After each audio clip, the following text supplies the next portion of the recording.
reconciliation? Of course, tao din.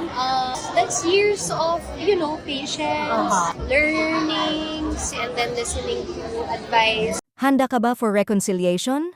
Julia Barreto, tapat at maingat sa posibilidad ng muling pagkakaayos nila ni Gerald Anderson. Muling naging sentro ng usapan si Julia Barreto matapos siyang diretsahang tanungin kung handa na ba siya sa posibilidad ng reconciliation sa kanya at kay Gerald Anderson. Sa halip na umiwas, naging bukas ngunit maingat ang naging sagot ng aktres.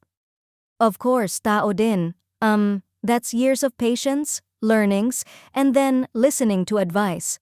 Para sa maraming netizens, ang pahayag na ito ni Julia ay puno ng lalim at emosyon.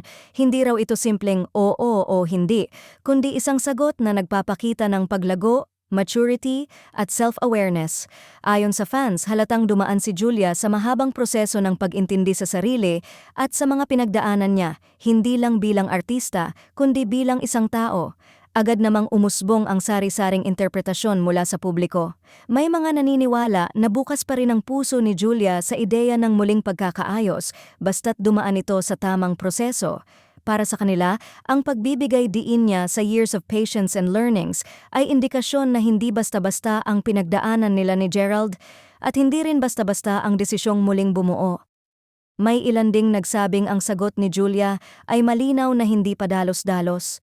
Hindi raw ito emosyonal na sagot, kundi isang praktikal at grounded na pananaw na ang reconciliation ay hindi lamang tungkol sa damdamin, kundi pati sa pakikinig sa payo ng mga taong pinagkakatiwalaan at sa mga aral ng nakaraan. Samantala, may mga netizens na pumuri kay Julia sa pagiging honest at vulnerable niya. Ayon sa kanila, bihira ang mga artista na umamin na dumaan sila sa mahabang panahon ng pagkatuto at pakikinig sa payo ng iba bago maging handa sa ganitong klaseng usapin.